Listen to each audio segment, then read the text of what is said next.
ज़रूरी नहीं है कि हर शख्स के लिए कमर्शियल इन्वेस्टमेंट बेहतर हो, और ये भी ज़रूरी नहीं है कि हर शख्स के लिए रेजिडेंशियल इन्वेस्टमेंट बेहतर हो। हर शख्स की अपनी ज़रूरत के मुताबिक उसको बेहतर ऑप्टिमम सॉल्यूशन निकालना चाहिए। सबसे पहले ये कहता हूँ कि आपकी रिक्वायरमेंट क्या है?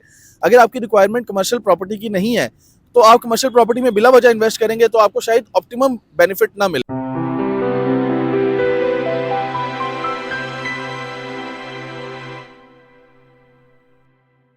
अस्सलाम वालेकुम व्यूअर्स, उम्मीद है आप तमाम लोग खैरियत से होंगे। आज की इस वीडियो में मैंने आपके साथ एक इंपॉर्टेंट टॉपिक के ऊपर डिस्कशन करनी है, और टॉपिक असल में मुख्तलिफ ऐसे लोग हैं जो अपने सवालात या मुख्तलिफ चीज़ें जो है वो पूछते रहते हैं। तो उसी सिलसिले में मैंने कुछ सवालात लिख के भी रखे हुए हैं, और उनमें से एक क्वेश्चन सिर्फ इस वीडियो में हम डिस्कस करेंगे ताकि वीडियो लंबी ना हो। और प्रॉपर्टी फाइंडर्स के प्लेटफॉर्म से आप जानते हैं हम इन्फॉर्मेटिव वीडियोज़ आप लोगों के लिए लेके आते रहते हैं, और इस वीडियो में जो सवाल है पूछने वाले का वो बहुत शानदार है, और उसके आखिर में मैं आपको कुछ बहुत अहम टिप्स भी दूंगा।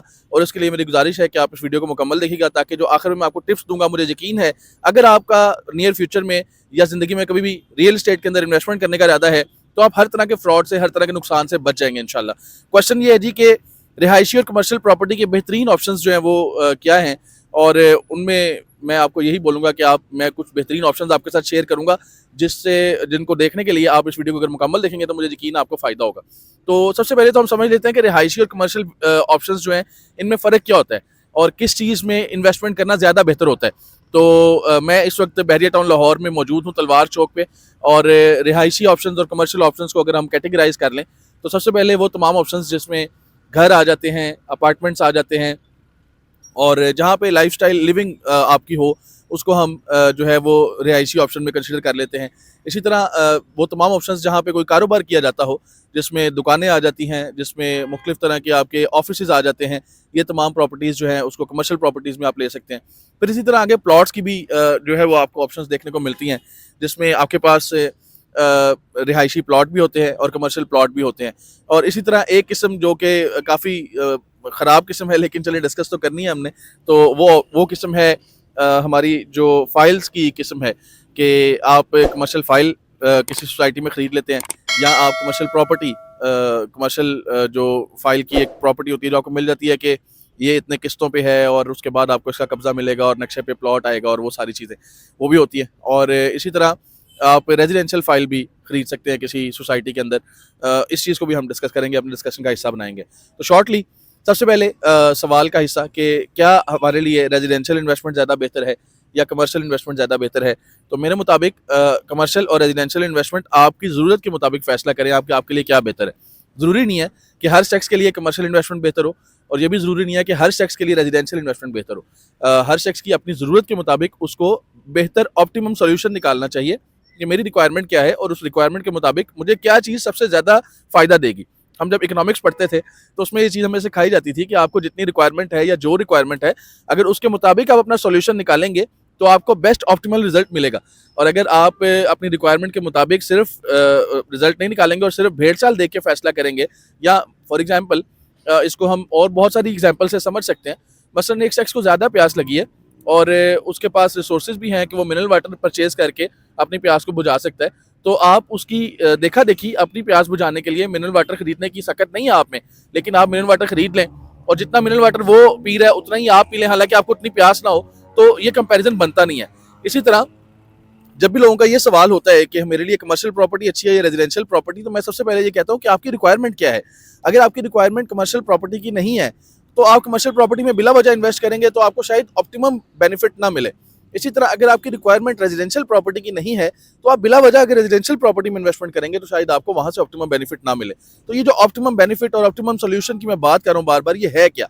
मसलन एक शख्स है, उसकी रिक्वायरमेंट ये है कि वो 5 मरले का घर खरीदना चाहता है, और उसका इरादा ये है कि कल को मैं यहाँ पर रिहाइश इख्तियार करूंगा। तो उस शख्स को अगर कोई रियल एस्टेट कंसल्टेंट या कोई भी बंदा ये मशवरा देना शुरू कर दे कि आप किसी प्लाजे में दुकान ले लें, वहां से आपको किराया आएगा, उस किराए से आप अपना किराए का घर ले लें, वहां पर रिहाइश इख्तियार कर लें, तो मुझे ये बात समझ नहीं आती। ये कभी भी ऑप्टिमम सोल्यूशन हो नहीं सकता, क्योंकि कभी वो दुकान खाली भी हो जाएगी, कभी उसका कोई मसला भी हो सकता है। तो ये इस सारी चीज़ को देखते हुए आपने देखना आपकी ज़रूरत क्या है। फिर एक शख्स है, वो चाहता है कि मैं कोई ऐसी इन्वेस्टमेंट करूं जिसमें मुझे इन्वेस्टमेंट करूं और बस मुझे रिटर्न ऑन इन्वेस्टमेंट अच्छा मिलना चाहिए, मुझे महाना पैसिव इनकम की या रेंटल इनकम की मुझे ज़रूरत नहीं है। तो उस शख्स को किसी तरह की भी दुकान में या किसी तरह की ऐसी कमर्शियल प्रॉपर्टी में जहाँ से किराया आ रहा है वहाँ पर इन्वेस्टमेंट करने की ज़रूरत ही नहीं है। वो कमर्शियल प्लॉट खरीद ले, रेजिडेंशियल प्लॉट खरीद ले, जो उसको समझ आए वहाँ पे इन्वेस्टमेंट कर ले। तो यहाँ पे रिक्वायरमेंट मुख्तलिफ हो गई।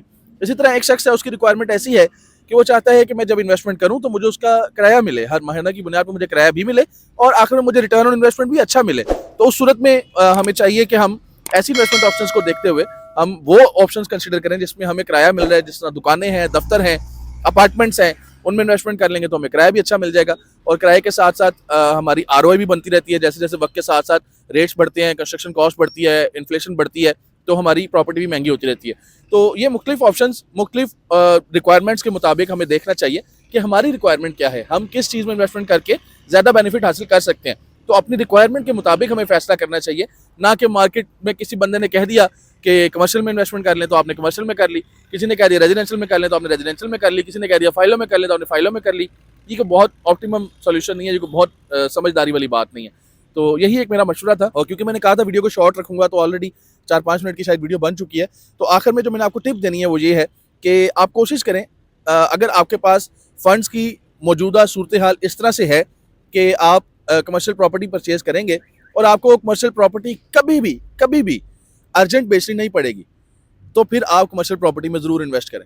और एक और टिप है कमर्शियल प्रॉपर्टी में इन्वेस्टमेंट करने के लिए, पहली टिप मैंने ये दी कि आप अगर आपके पास इतने फंड्स हैं कि जब कल को आपको ये कमर्शियल प्रॉपर्टी बेचनी पड़े तो आप जल्दबाजी का शिकार नहीं होंगे, तो फिर आप कमर्शियल प्रॉपर्टी में इन्वेस्टमेंट करें, फिर आपको इसमें नुकसान नहीं होगा, फ़ायदा होगा इंशाल्लाह। दूसरी, अगर आप कमर्शियल प्रॉपर्टी में ग्राउंड फ्लोर पर इन्वेस्टमेंट कर सकते हैं तो फिर आप ग्राउंड फ्लोर पर इन्वेस्टमेंट करें और ऊपर नीचे वाले फ्लोर्स पे जाने से गुरेज करें अगर आपका बजट इजाज़त दे। और अगर आपका बजट इजाज़त ना दे तो सोच समझ के फिर ऊपर वाले नीचे वाले फ्लोर्स पे जाएं, बिल्डिंग देखें, डेवलपर देखें, एरिया देखें, लोकेशन देखें, उसकी वहाँ पे रश कितना है, बिजनेस क्या होगा, ये सारी चीज़ें देख के फैसला करें कि क्या ऊपर वाले फ्लोर पे या बेसमेंट में जाना हमारे लिए फ़ायदेमंद है या नहीं। ये तो कमर्शियल प्रॉपर्टीज़ के लिए टिप हो गई। इसी तरह रेजिडेंशियल प्रॉपर्टीज़ के लिए टिप है, कोशिश करें फाइल्स वाले सिस्टम में ना ही पढ़ें तो अच्छी बात है, लेकिन अगर फ़ाइल लेनी भी है फिर भी तो बहुत ट्रस्टेड सोसाइटी हो तो लें। और अगर आपने देखें, मैं हमेशा मशवरा देता हूँ लोगों को कि अगर आपने फ़ाइल लेनी ही है तो आप क्यों ना कमेटी डाल लें। लोग कहते हैं कमेटी ना डालें, फ़ाइल लें। मैं कहता हूँ आप कमेटी डाल लें, कमेटी डाल के पैसे इकट्ठे करके ऑन ग्राउंड प्लॉट ले लें, तो वो ज़्यादा बेहतर आपकी अप्रोच होगी। आप रिस्क नहीं ले रहे, आप ऑब्वियसली आपको उतनी सस्ती चीज़ तो नहीं मिलेगी, लेकिन आजकल फाइल्स भी बाद में जाके महंगी हो जाती है, डेवलपमेंट चार्जेस डल जाते हैं, 100 तरह के मसाइल आ जाते हैं। तो मेरा मशवरा ये है, अगर आप रेजिडेंशियल प्रॉपर्टी फाइल्स की शक्ल में लेने जा रहे हैं तो पहली टिप ये है कि आप कमेटी शमेटी डाल लें, पैसे इकट्ठे करें, इकट्ठे करके उसके बाद ऑन ग्राउंड प्लॉट ले लें और कोशिश करें फाइल्स ना लें। या ऐसी सोसाइटीज़ लाहौर शहर में मौजूद है जो कि डाउन पेमेंट पे आपको प्लॉट का कब्जा दे देती हैं, वहाँ पे इन्वेस्टमेंट कर लें, क्योंकि जब आपको प्लॉट का कब्जा मिल गया तो कम से कम आपकी लोकेशन सेलेक्ट हो गई कि ये मेरा प्लॉट है। आप वहाँ पे घर तामीर कर सकते हैं, उसमें चाहे आपको 50% पेमेंट देनी पड़े, 40%। मैं आपको एग्जांपल्स दे देता हूँ। शरकपुर रोड के ऊपर अलजन्नत रेजिडेंशिया है, इंजीनियर्स टाउन के पास डिफेंस रोड पे सोसाइटी है, पाइन एनक्लेव, और भी इस तरह की मुख्तलिफ सोसाइटी है जो कि डाउन पेमेंट के ऊपर आपको कब्जा दे देती हैं। तो आप ऐसी सोसाइटीज़ का इंतखाब कर लें, थोड़े से पैसे ज़्यादा दे लें और उसके बाद अपनी किस्तें देते रहें, तो आप सेफ हो जाते हैं। ये पहली टिप हो गई। दूसरी टिप ये है कि अगर आप रेजिडेंशियल इन्वेस्टमेंट करना चाहते हैं तो कोशिश करें, अगर आपका बजट इजाज़त दे और आप उसमें अफोर्ड कर सकते हैं और वही बात आपको जल्दबाजी में बेचना नहीं पड़ेगी, तो आप अपार्टमेंट्स में इन्वेस्टमेंट करें। अपार्टमेंट्स में आपको रेंटल इनकम बड़ी अच्छी मिल जाती है और उसके साथ साथ आपकी वैल्यू भी बढ़ती रहती है, तो ये भी एक अच्छी ऑप्शन है, इसको भी ज़रूर कंसिडर करना चाहिए। इन ऑप्शंस में अगर आप किसी तरह की ऑप्शन के बारे में ये देखना चाह रहे हैं कि मैं कौन से डेवलपर के पास इन्वेस्टमेंट करूँ, कहाँ पे इन्वेस्टमेंट करूँ, तो आप जो स्क्रीन पे नंबर शो हो रहा है उस पर रब्ता भी कर सकते हैं। मैं आपको उस हवाले से जो बेहतर मशवरा हो सका वो आपकी रिक्वायरमेंट के मुताबिक वो भी दे दूँगा। और मुझे उम्मीद है आपकी हमारी ये जो वीडियो है आज की, ये आपको ज़रूर बेनिफिट देगी और यकीनन आप बहुत से मसाइल से जो है वो बच जाएंगे इंशाल्लाह। अगर आप चाहते हैं इस तरह की इन्फॉर्मेटिव वीडियोस हम आपके लिए लेके आते रहें तो हमारे चैनल को सब्सक्राइब कर दीजिए, बेल आइकन को प्रेस कर दीजिए और इस वीडियो को दोस्तों के साथ शेयर ज़रूर कीजिएगा, ताकि वो लोग जो नए इन्वेस्टमेंट करने जा रहे हैं, जिन्होंने फर्स्ट टाइम इन्वेस्टमेंट करनी है या जिन लोगों को इन चीज़ों का आइडिया नहीं है, उनका भला हो जाए और कोई शख्स किसी अपना नुकसान करवाने से पहले ये वीडियो देख ले। तो मुझे उम्मीद है ये लोगों के लिए हेल्पफुल साबित होगी।